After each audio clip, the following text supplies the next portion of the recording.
special tour live with me, a very special host, Rob Gutmann, in the chair.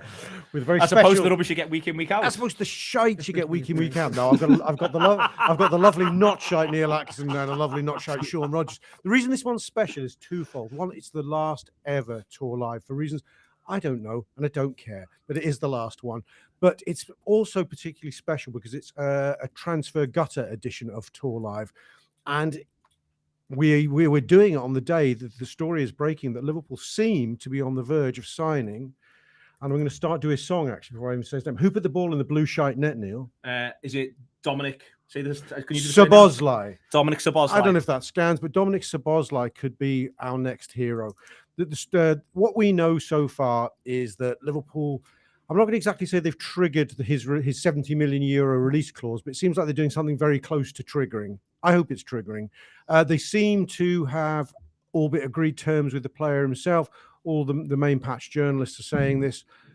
I think the latest we have is that Liverpool aren't that likely to complete this deal today, but I think Leipzig and Liverpool are good mates, aren't they, quietly? So they'll all do it in their own good time, and hopefully this happens over the course of the next few days. Neil, what's your expectations on the progress of the deal at the moment? I think it's going to happen. I think it'll happen relatively quickly. I think Liverpool and Leipzig have clearly come to an understanding.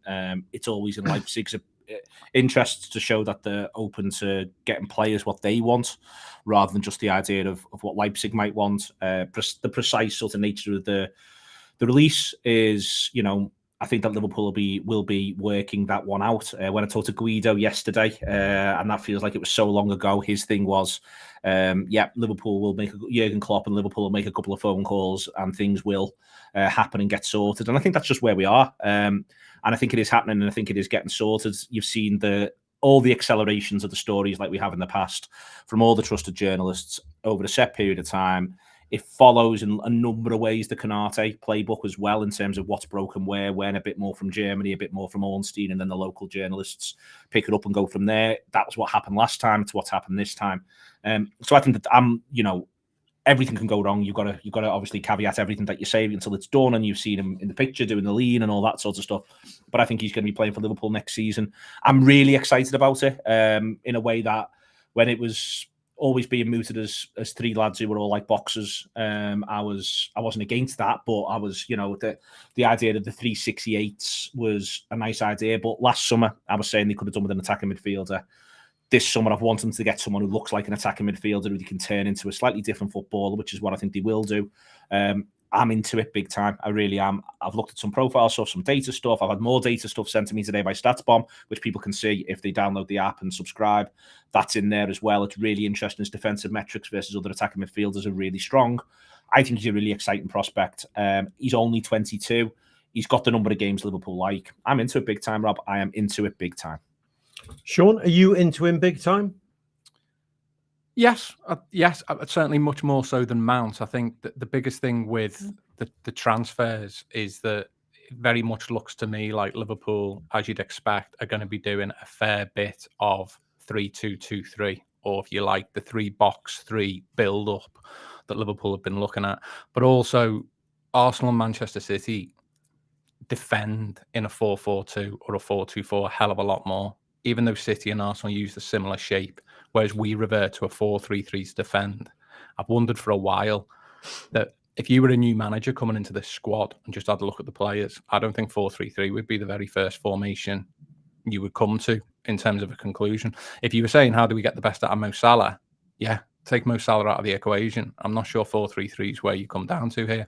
So I think there would be a bit more 4-4-2ing and maybe a bit more flexibility this season than just that kind of a build-up. So you want to buy a footballer that can fit that build-up phase that Liverpool have been using towards the end of the season, but can also offer flexibility elsewhere. Now, Mount might have done that on the left-hand side, but on the right-hand side, that role requires you to get on the outside of Salah to occupy areas on the wide right. And at times you can look more like a right-sided midfield player than a nominal central midfield player. And I think this player on the surface is much more suited to those areas of the pitch than Mount would be. And when you look at the overall package, I'd imagine it's probably not too dissimilar a package between the two. I think it's interesting that we can now see, Neil, the shape of the type of Liverpool have been planning to buy for this summer. We saw, obviously, McAllister came in early, and predominantly we see him as a left-sided number 8, I think, who can do other bits and pieces that we need to do. We've seen lots of links, ongoing links to the likes of Kone, Thuram most strongly. Who else am I thinking? Another defensive-ish left-sided pivot left-sided 6s, if you want to give a dog a name. We've also more recently seen lots of links to the likes of Barella, Vega, and now Dominik Szoboszlai, right-sided number 8s.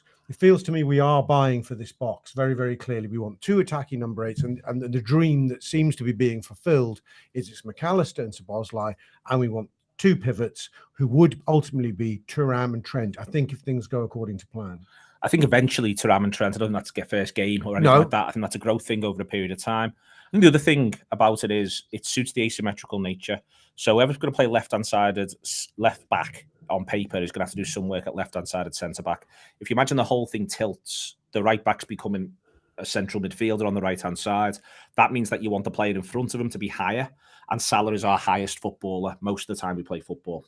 If you imagine the whole thing, rather than thinking of it as a rectangle, you almost turn it a little bit so that it isn't. If you use diamonds in a football sense, people think you mean literally like the diamonds in the middle of the pitch. What I mean is if you a bit more of a rhomboid, you turn it a little bit where you've got your left-hand sided full-back who's come a little bit deeper. Your left-hand sided midfielder needs to be able to, of the attacking midfielders, needs to be able to come a little bit deeper, which suits McAllister down to the ground and arguably suits Jones down to the ground as well, and maybe even come a little bit wider. Does it bring Diaz inside a bit? And then maybe that brings Diaz inside a bit, Salah up higher, Gakpo a little bit lower. Now, there's obviously question marks around Diaz for those of us who are thinking about it, but there is still, the output's going to be a problem there, and we need to get that out of him, and hopefully this will help that a little bit. But someone like Szoboszlai, having the higher player, the more 10-ish of the 2 attacking midfielders, be the one on the right-hand side, I think makes a ton of sense. And it's another reason why, they do need to move past Henderson in that position, because it just doesn't suit him all-round skill set. You spoke, I think, earlier. We've got Dan on the telly. Go to Dan. Oh, I keep forgetting about Dan. Dan, actually, yeah, Neil and God, apologies, Dan. It's been a long day. Hi, mate. It's been a long day. You're about to go off on my telly as well. You're back. So I was happy just watching, I was being a video watcher. Out of sight, out of mind. Look, seriously, Neil and I were having a quick chat in the office before we came down, and Neil had been talking to, I'm going to paraphrase everything you just said to me, Neil, about you spoke to Rafa Honigstein, journalist Rafa Honigstein, and he was effusive about the player, but loves the player. Had some doubts as to about how he fits into a Liverpool system. And without wanting to sort of take words out of his mouth there, I'm guessing he thinks he's not a robust defensive-y, hyper-pressy kind of Wijnaldum, Henderson, Fabinho type of midfielder who he possibly thought we would be rebuying for. I just wonder if this more attacking morph, and that's not to decry the fact that Szoboszlai hasn't got a defensive game, but this more attacking morph of midfielder is part of an evolution into a Liverpool side and way of playing that's not a million miles off the way City play. In the sense, I suppose what I'm asking in a very long-winded way is, can you see Szoboszlai fitting into a similar role that Bernardo Silva has fulfilled at Man City? Potentially. I actually think he's perfect in terms of profile because he has that rawness, and I think they've seen something that they probably wanted to work with and mould, as well as the raw potential he has. So you take his long distance shooting, for example. There's loads of that they'll want to encourage, but there's also loads of it they'll want to work on in terms of just carrying on the move or building the play a little bit more. And so, I think it actually, in some ways, it's that kind of Wijnaldum-esque thing of knowing that there's plenty of, or Mane even, there's plenty of potential there with the player, but there's also a way in which you can see him working differently. And I think that will play into what Liverpool ultimately are trying to do. I agree with both Sean and Neil in terms of what they're trying to do in terms of both, that sort of right-hand side and also a little bit further up the pitch. But I think this makes sense because I think they see a ceiling for the player that's a lot higher than what it currently is. And I think if they can structure the deal in a way in which, they feel they're getting real value, then in that sense, if they feel like this is potentially £150 million player in 18 months, 2 years time, then, I think that's what they'll work towards. And they'll work towards, structuring a deal which makes it look like they've got real value for him in terms of its outlay. So in terms of the Bernardo Silva thing, I'm not sure. I think there's other players in the squad, I think, who'd be more moulded to that. I think the description of McAllister as a Swiss Army knife, I think that might be where he sort of gets used a little bit more. But I mean, he's not a dribbler, McAllister. I suppose that's you look at Szoboszlai's clips. He opens. I think he is a teams bit, up. Rob. Sorry, I think McAllister is a bit of a dribbler. I think a little bit more so than people would give him credit for. Okay. I just dead quick. I think that the reason why I'm really excited about this is that it's really, and again, it's not to be disrespectful to the players or anything like that. It's the obvious. I think it's the easiest, cleanest. You bring someone like this into play where Henderson's been playing, you get more out of everybody signing. I think it's the cleanest one of them. I think if you think about, for instance, Arsenal's business last summer with Zinchenko and Gabriel Jesus, it was the sort of business that didn't take a genius to work out, that give Arsenal a better left back and give Arsenal a better centre forward. They'll look like a better team. And this feels, straight away to me. I think Curtis is currently ripping it up for the under-21s. Listen, Alexis McAllister's just won the World Cup. But you can do a bit of, will you get that much more from McAllister than Curtis? And, and Curtis is on a development path and all that sort of stuff. And maybe that's me overrating Curtis, and people listening to that might think that. But what I mean more is, I don't think that sort of makes you go, bang, this can lift you 15%. I think Sean wants to get in. I think that this sort of footballer with this sort of ceiling into what we've been doing with Jordan, who I think's been, doing well enough at it and doing well enough at the ugly stuff side of it. I think this sort of player into there makes me feel as though this is now a Liverpool side that can create more better chances and take more and better chances. Completely. I was just going to say that I think Jordan Henderson was needed whilst they were putting this system into play, because you need some serious experienced players there, and to have your skipper in there on the pitch helping to marshal that, someone who's experienced, if the system's not quite working, can drop in and do a bit of the nitty gritty stuff. But now you don't want to see him anywhere near that role, because not just the signing, but I think there's an argument against lower league opposition to play Cody Gakpo in them roles. You saw it against Southampton away. I think Villa at home, when he dropped into that kind of a role, the potential that he's got, that enables you to play a Jota or a Nunes as the 9 against the lower league sides. I mean, but I think Harvey Elliott's really unlucky in that I think if Curtis Jones starts the season playing in Harvey Elliott's role in the mess that was going on for the first 2/3 of the season, and then Curtis comes out and Harvey Elliott gets dropped into this system playing Henderson's role with that run of fixtures, I think, if you like, the scales of justice or the seesaw between Jones and Elliott would at least be level or maybe flip-flopped a bit. And I think one great thing that this signing does is it enables us to use Harvey Elliott in the way that I think he should be used, which is to wrap him up in a bit of cotton wool, drop him into the Europa games. And I think if Liverpool are going to use the 3-box-3 system, that right-hand side role where Henderson's been playing is made for Harvey Elliott, and whisper it. But even against Southampton, you see just how some of the play from him in that game doesn't get commented on because it's the end of season game and it's Southampton and all the rest of it. But the potential for him to do that role well is still there. He's got to prove it. And I think this gives him more time and can give everyone more patience, because you've got an off-the-shelf player that you would think could hit the ground running. Just on that as well, I think it's good for Doak. I think it's good for Gordon, because what it means is there's other options to cover for Salah. Liverpool don't have to, even if, in even a year's time, maybe feel as though they need to go and buy someone to get in the way of that one. And all of it's well timed with the Europa League stuff as well, in terms of giving him a little, this player and anyone else who comes in, a little bit of time to settle if it's needed. I think if he's coming in at 60 million, I think Liverpool think he's playing a lot of football, number one. And number two, I think the footballer himself, he's got the number of games Liverpool like to feel as though he can kick on. He's got 3 seasons of scoring double figures in all comps. Liverpool like that sort of thing. Again, the idea of kicking on, a lot of ceiling talk, Rob. I genuinely, with the release clause, if it all comes off, we're all going to look like idiots if it doesn't. I mean, the Anfield Wrap's putting 5 interviews out today with different people for 10 minutes about him, so we're all going to look daft if it doesn't. But all the way through, and it's interesting when you do talk to other people and people who've got other perceptions of Liverpool. Like I did a thing a month ago where I said of him, this is the one I like, this is the one I think profiles brilliantly.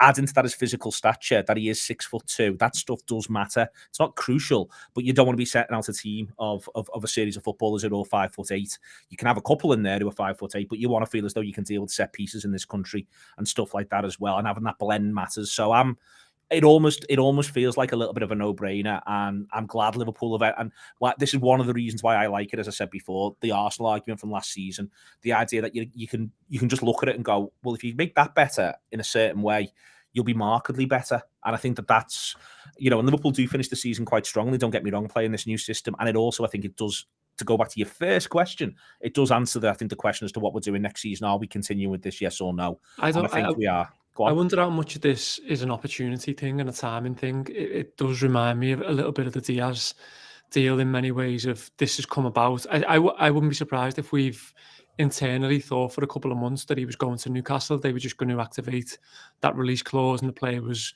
going to go there. It seems what's changed is he wasn't entirely keen on a move to there, and I wonder, I do wonder whether our priorities were maybe elsewhere in the sense that we just maybe thought we couldn't get the deal over the line, and then it's become an opportunity and we've pressed ahead with it. I do wonder what it does for the rest of the squad and for also, the rest of the transfer window. I've just had a look. If we sign him, that's 8 midfielders, and it's not, it's not players who you'd be happy being on the periphery playing 10 to 15 a season. Even someone like Bajcetic, you'd want to get 20 appearances upwards next season. That's 8 midfielders. I think they still need to do a sort of forward thinking with the future in mind, number 6, a Lavia or a Thuram. But I think to do that now, it wouldn't surprise me if there's a big out, Rob, is what I'd say. And it wouldn't surprise me if there's a look at Fabinho maybe this summer. Well, I think, Dan, Thiago's only got a year left on his deal, and we're being told that there is no desire to extend that. And I can see if an offer came in, might be from Saudi Arabia or wherever, that Thiago could be one to reduce your 8 to a 7. I also think they will be mindful of the fact that, as you said, Fabinho could go, but even if he stays, Fabinho's minutes need managing, mainly because he's not showed he's played at his best level. Henderson at 33 or thereabouts has shown his minutes need managing. So, whereas I'd agree with you, we'll have 8, maybe 9 by the time, let's say, hopefully Thuram comes in. I don't think it's a fully available 9. So I think it's a reasonable level. I also think there's juries out on people like Harvey Elliott. Yeah, I agree. I'm totally on board with that. I think it is an interesting one because I think, if you go back to sort of 18-19, for example, you think about that half a season of bedding players in. So that half a season of bedding Fabinho in that season, where we switched to a 4-2-3-1 just to change the shape to enable other players to get used to the system that we want to play.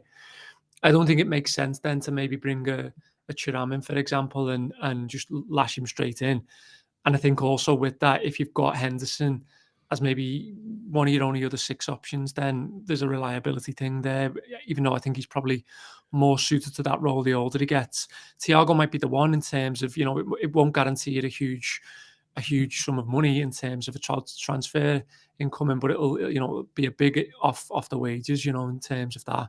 I think that they're in a really good position, and again, I think this is where the Europa League's a bonus. I'd rather have Champions League football, of course, we all would, but I think the idea of being able to buy a project number 6 for at least the first 6 months or so, at least till Christmas, and then see where he's up to, that footballer, whether it is Lavia, who's obviously the youngest of the linked players, but has been playing the position, or whether or not it's Gravenberch or Thuram, who'd have to have a positional move and a bit of a mould in there.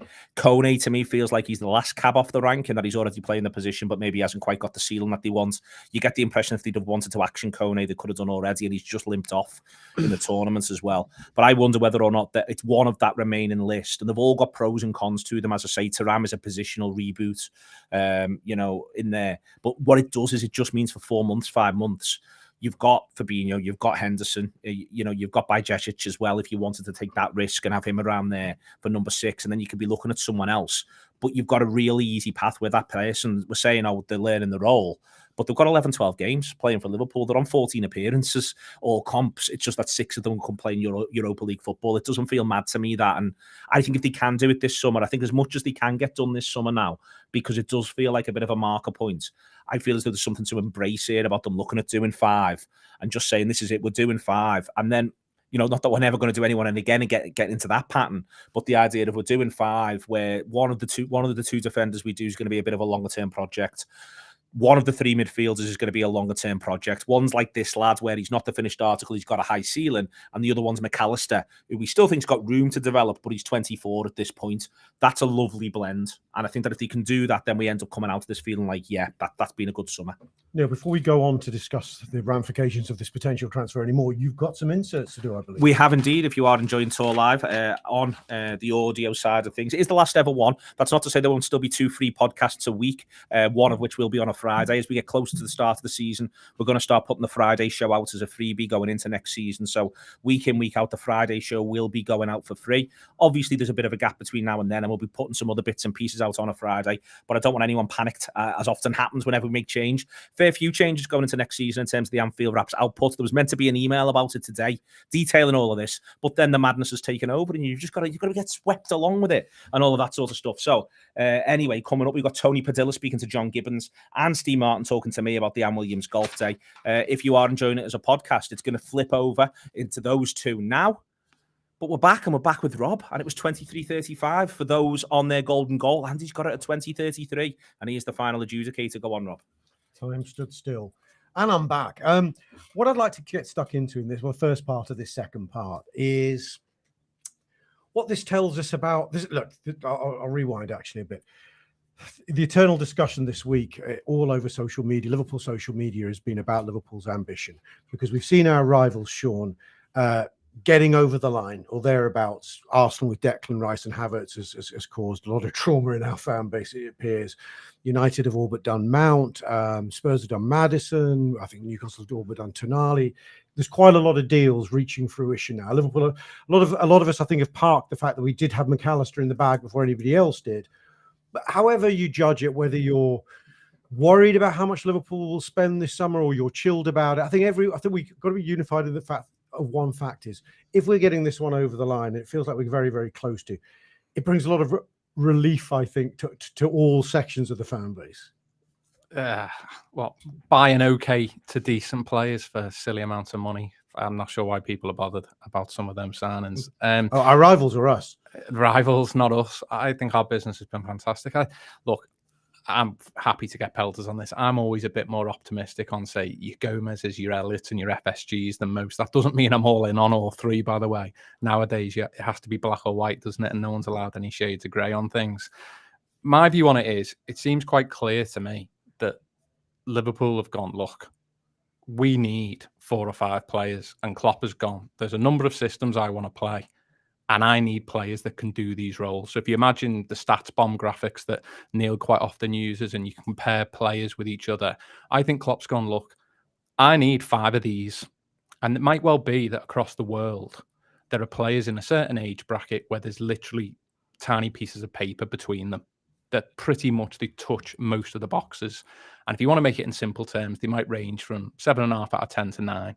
And I think what Liverpool have had to do is go, right, we go to all those potential targets, see who's either keen on coming to us or is open to coming to us, and we need to pitch for it, understand the deal, who else is in for them, release clauses, what kind of package are we looking at? Because what you don't want to do is, if Klopp says, I want 5, and you pay 15, 20 mil more on the first 2, A, you've got a problem on the last 3. And if I was Mike Gordon, which we said on another show, there seems to be no middle ground in this market. You're either getting what looks like a bargain, like McAllister, or you're overpaying, no matter how good the player might be. And you wonder whether, when a few of these dominoes start to fall, you don't want to do your business early and then regret it because there were players higher on your list that are then attainable. So I think Liverpool have done quite a good job, I think, of going to loads of players and getting them to be pretty much nailed on us.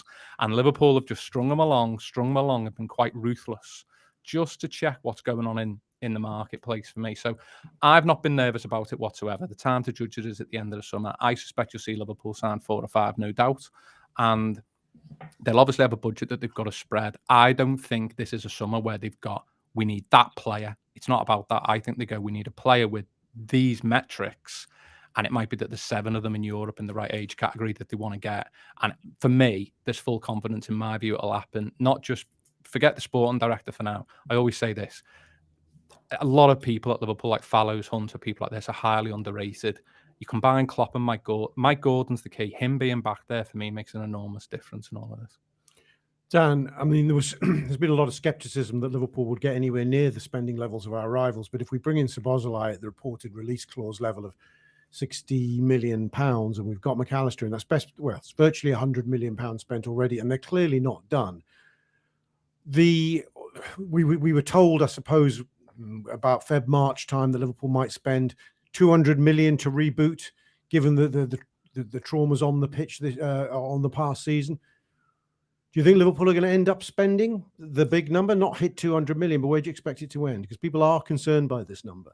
I think they'll want deals on their terms, and they're shrewd in that sense. I think they've taken the mick a little bit in that sense, to be totally honest, with certain deals they've got over the line that have been outrageous, and they've had no right to get certain deals done the way they have over the years structurally. And I think this will be the case again. So I think your final number, Rob, I think it will ultimately, I think everyone will speculate about it, but it'll probably make liars out of all of us. I think with this, so for instance, with this deal, I think Liverpool will be happy for it to go past this deadline of the release clause, provided that they've got an agreement with Leipzig that, the total figure will amount to what the release clause is, but we'll do it on our terms, on our structure, in terms of our payments. And, if they can agree on that. You've seen a big thing with the Declan Rice deal, that it all Arsenal wanted it heavily structured, and West Ham weren't having it, and it looks like Arsenal have relented on that a little bit.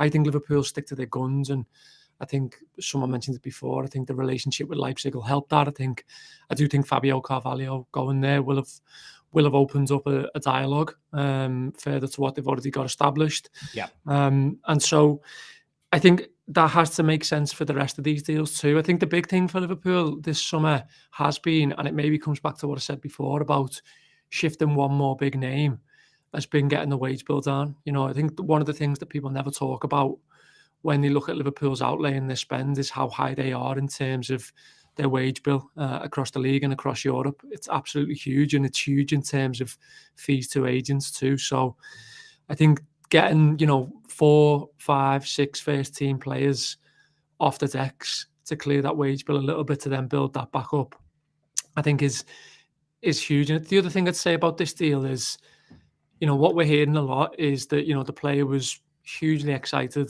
and is hugely excited about the prospect of coming to Liverpool, coming to work with Jurgen Klopp, turning down Newcastle and their project for that. Now, you can say Liverpool's a much bigger club than Newcastle historically in terms of recent success as well. And, they're the sort of new money in town.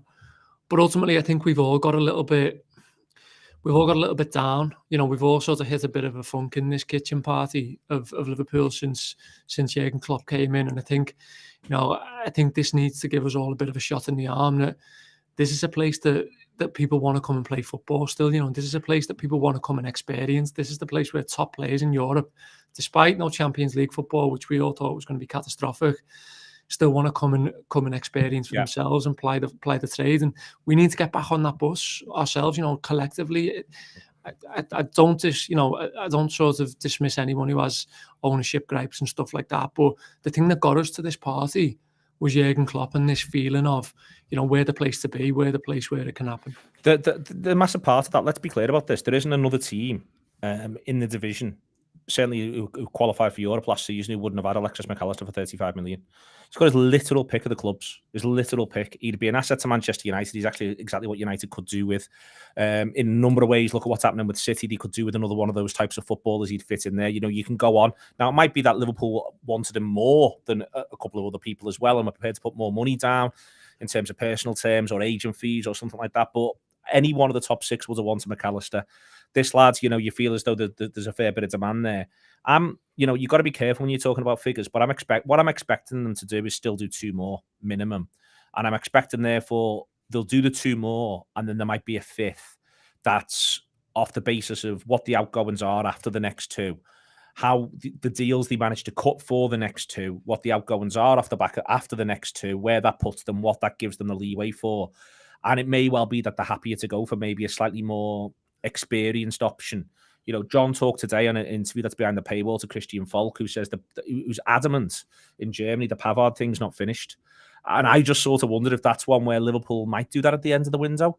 Can we make the money work on the 15th of August when everything else is done? Do we all look at what's there and go, yeah, all right, we can make that work for fees and wages. It's worth doing. And I'm just using that as an example. There might be another one of them. I'm expecting them to do 1 more midfielder. I'm expecting them to do 1 at the left-hand side of centre-halves. / left backs they keep being linked to. But then if they do that, there's an immediate move where it either opens up, as Dan was saying before, the idea of one of the other established centre midfielders moving on, possibly for decent money and going off the wage bill, or the idea of Shimikas moving on.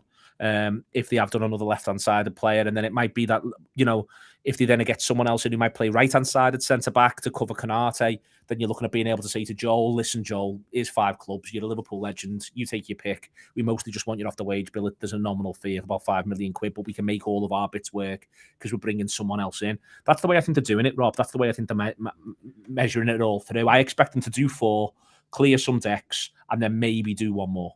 I think we're beginning to see some of the shape of the reasons why Liverpool walked away from the Bellingham deal. And I'll caveat that by saying they may have had no choice in terms of walking away because the lads simply said, nah, I'm not having you, I'm having Real Madrid, you're not even anywhere near the Champions League. But even notwithstanding that, Liverpool's language when they briefed they were walking away from the Bellingham deal in, March, April, was that it increasingly made less and less sense.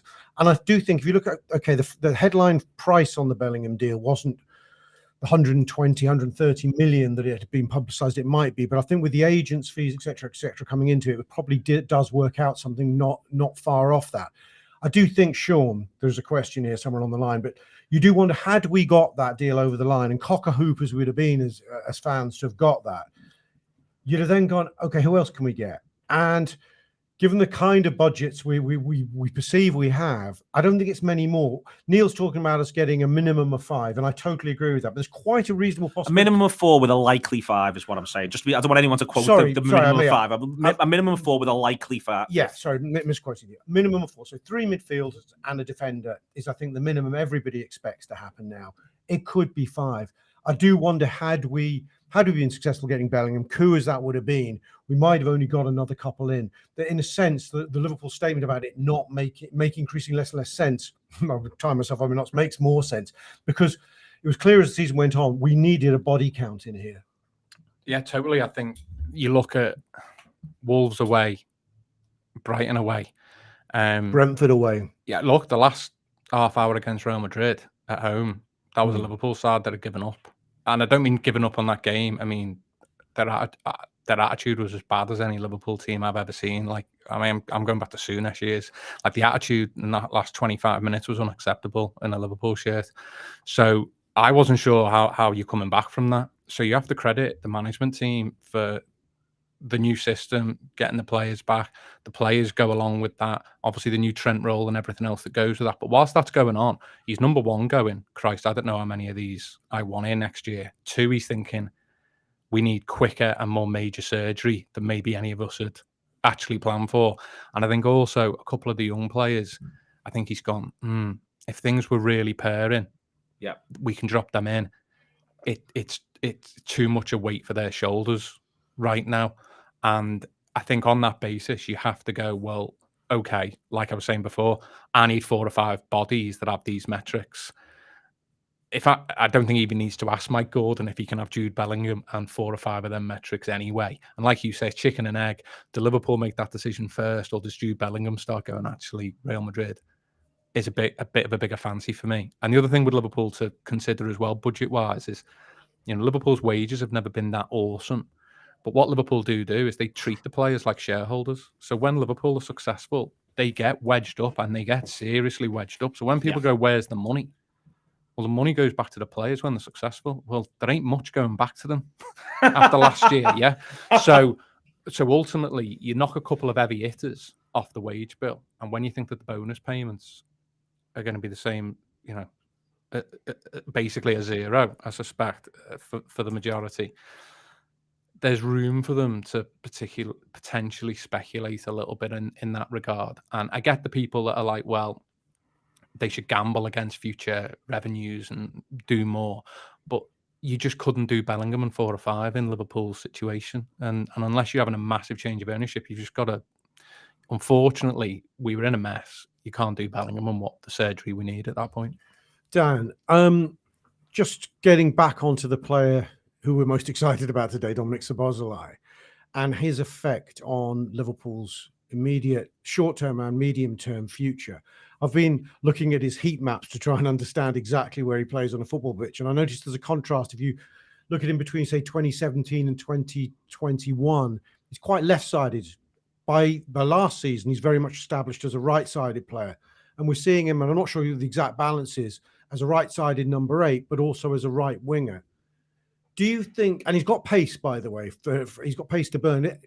Do you think in some senses he's a solution for now, but also part of a long-term succession planning around Mohamed Salah's position? I don't know, to be honest. Salah's such a unique player, isn't he? And you know, the thing with Salah is his ability to burst, and I don't think there's anyone in the squad like that who's got that sort of immediate turn of pace. Even now, you know, 32 or whatever, he still looks like he's rapid over 10 yards. But, you know, you don't know how much, as we spoke about before, we're maybe trying to move away from that. I think the question of width down Liverpool's right side next season's incredibly intriguing in general. You know, we're still not entirely sure what the role of Trent will be, and whether that'll change, whether that'll become more sort of hybrid for certain games, or they'll want to commit to something. So the idea of where Liverpool get their width down that right-hand side might be a huge detail in this signing. He looks really comfortable. Touch lines, you know, he looks really comfortable in terms of players closing him down. He looks quite press resistant. He looks like he loves a meg. Like he loves putting it through people's legs. A bit like yourself, Dan. There's one for the analysts. I'm available if you need me. So you know that idea of you know him being comfortable quite wide. He likes crossing. Again, that's maybe something we'll work with on him in terms of, you know, maybe just picking his moments a little bit more with that. But he's really high percentile for crossing. I think Liverpool will be doing a lot of work with him going the other way. And Neil touched on his defensive metrics before, but I think, you know, the concept of recovery runs and being constantly on the cover in this Liverpool team is something really, really, really important to the manager. And I think it's something we got horribly wrong last season. You know, the amount of times last season when the ball broke down and players were not just a yard, but, you know, 5 or 8 yards away from where they needed to be. I think that's something that spooked them really badly. And I think it's something they'll want to get back to. And I think he's got, as I said before, I think there's a lot of raw ability with him. But I think they see a lot of things they like and a lot of things that they think, you know, doesn't need a lot of switching, but, you know, things that they'll work with over the pre-season, over the first few months of the season, that I think they'll be really, really excited about. And I think Neil's point about height's bang on as well, because I think that presence, you know, Liverpool don't half hang a lot of balls up. Not just talking corners and stuff, but they've really, you know, they've been really adept throughout the years of getting to the byline. You know, just making sure that they can get a ball to the back post. And that's where Jota's been so successful, for example, as a Liverpool player, that he finds those angles. Think of some of Cody Gakpo's goals since he's come in, you know, those sort of back post goals. I think he'd be perfect for that if we can do a bit from sort of left to right with it. So, yeah, I see him doing a lot of work on the right-hand side. But I think those combinations down the right are going to be really intriguing. And it's going to be really intriguing if we bring someone like Pavard in, who's nominally a right back, for example. Yeah, I'm very, you know, the first thing to point out when we always think about, you know, the Salah replacement is that most sides don't have the highest player and the most likely goal scorer and the most dangerous threat play off a flank. Most sides have that player play the number 9 position. That's where, you know, the team that's just won the treble have got this fella who plays number 9 who's like a robot. He's that good. And I think we always get stuck sort of thinking, well, could he do that or could he have that sort of return? Shapes change. I mean, you know, we're literally talking here about doing something around a change of shape, and attacking emphases change as well. And I think even in this shape, you know, and that's, again, one of the reasons why I am really excited by Szoboszlai. I've lost how to do it. I could say it all morning this morning. It's ridiculous, this. I hear different pronunciations and my head goes west. But even this morning, you know, how I think he gets more out of Salah. Salah was becoming, at times, the ball wasn't Konate to Trent. The ball was Konate to Salah. Salah was coming deeper again. This idea of there being it not being as symmetrical or what you'd expect. Salah comes down deeper. So then the idea that if Salah comes deeper, the fella who runs into his space is an attacking midfielder winger, not a footballer who we all agree should be getting most of his games as Liverpool's second choice number 6. You'd already feel like, well, that's better. That's an improvement. This lad who can come in and beat a man and find a top corner from 20 yards, that's more to worry about. So now Salah's got a little bit more space looking around going, this is great. I can play more. I can pick me pass more. I can be more involved in these areas. You know, this is going to change, and the nature of Salah as a player is going to change as well. You know, I think there's a lot in this, and I do think I think having this sign and not be one where you're looking at him going, is he a 6, is he an 8, which you can still do with McAllister.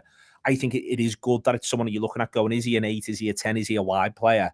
I think that's so much more important for this profile of player than the is he a 6, is he an 8 sort of style that a lot of the other ones we've been linked with is. That's why I'm so excited about it, because I think it unlocks so many other things around the pitch. I think it makes Gakpo make more sense. Gakpo can drop into that area. He can go number 9. Or Salah can go number 9. He goes there. Gakpo drops in, and suddenly you've got this carousel of movements, and the opposition are going, well, who do we look after? Because we can't pass anyone on. And you don't want to be, in the way in which there is and again, if it always feels like you're really talking him down, you just let towards the end of the season, we're just letting Henderson go. Let him go. Don't worry about him. He's a problem in 2 minutes' time. Do you know, I've watched bits of him, obviously, in the clips. We haven't seen him week in, week out. But I sort of recognise in him a bit, and might wind some people up, the player that Chelsea thought they were getting with Kai Havertz to some extent. Genuinely able to play on form anywhere across the front three, impossible to label and pin down. It just seems, I'm going with body shape, physicality, technique on the ball. Can play, could look a central striker. Well, to be fair, Rob, what I would say is that Havertz impressed massively playing in that league for a side like Leverkusen who were around that level. And this is why, these things can go wrong. It's not like we're always going to get them right. Also, I feel as though his Liverpool career is now slightly underrated, but we got Naby Keita from this club. It's worth bearing that in mind as well. These things are not always going to go perfectly, but the thing I keep coming back to is this idea of what's the profile? Does the profile fit? Is the profile right? And I really do feel as though, when I'm looking down those boxes and looking at the metrics and looking at the bits and pieces and looking at the numbers, I just repeatedly keep going, yep, that's a tick, that's a tick, that's a tick, that's a tick. Down to, and it is the last thing on the list I hasten to add, is height. More so than Mount. More so, I think there'd be much more excitement about Mount from many, and I think wrongly, he's much more suited to that specific role than a lot of the other players out there. Do you know what other box he ticks? If you watch all his YouTubes, he's a hell of a set piece player. Those who know him say he's got the best right foot in Europe. Rather, it's hyperbole, obviously, but actually, watch his set pieces from out wide. Watch his corners, his free kicks. I mean, it shows why we had maybe dropped our interest in James Ward-Prowse, Sean. Could well, whether he's getting the ball off Trent, and who in the world could get pens off Salah? I'm not sure even Phil Neal could get pens off Salah. I mean, Rob, what are your thoughts in terms of other business? Because what I was thinking is, I think people aren't thinking enough about Klopp doing a bit of 4-4-2, because people keep talking about the 6. We've got a lot of centre midfielders that would be all right in a two-man pivot. Yeah. Like you put Thiago with Fabinho, is that big a deal? If you put McAllister with Thiago against weaker opposition, is that big a deal? If you haven't got Trent and you're not moving Trent into that role, maybe play 4-4-2. And Diaz looks comfortable left midfield. Looks perfect left midfield. More so than left winger. As does Jones, as that. Yeah, and if you haven't got Salah, you've got Jota would prefer to play up front with someone else or someone in behind him. Nunes would like to play up front with someone in behind him. Gakpo might like to play with someone in front of him. I think there's a lot more flexibility for 4-4-2 moving forwards than what we saw. I mean, how important do you think, Robert, is to get a 6 that replaces Fabinho? That's a good question. I suppose if one came in, I'd be delighted, but I'd get it. If you'd asked me 6 months ago, 5 months ago, before I saw the run-in and the box formation, then I'd gone, that is the number one position. We have to find somebody who can get towards matching peak Fabinho. Now, you look at most of our options being, as you've just elucidated very well, around double pivot. So Thuram, some people are confused by, is he an attacking player? Is he a defensive player? Well, France have been using left side as a double pivot in the under-21s. His goal stats show he's got 1 goal last season. He isn't an out-and-out attacking player. He may get you up the pitch into attacking phases of play, but he isn't an attacking player. But it also isn't a dedicated 6. The only dedicated 6 we've been linked to is Romeo Lavia, and I think he's down the pecking order in what we want. This is what I'm saying. You can see the box is what's being bought for. And in theory, if all your signings work out in Jurgen Klopp's fantasy, by the end of the season, he's picking Thuram and Trent as his double 6s, and he's picking McAllister and Szoboszlai possibly as his fantasy number 8s, dropping in other good players to rotate. So that's the shape of things to come, I think. There we are. I think we're just about done here. We're not inserting, we're not doing any more admin. We're saying a fond farewell. People should, though, subscribe to the Anfield Wrap and enjoy all the fantastic content that's on there, Rob. Would you agree? Oh, I heartily agree. And look forward to future live shows, as you told us about earlier. But I wish we could play some music to see out this very last Anfield Wrap live. But I hope you've enjoyed this. Another taster of the gutter. I'm going to have to say thank you to Sean, thank you to Dan, and thank you to Neil. Thanks to all of you for tuning in.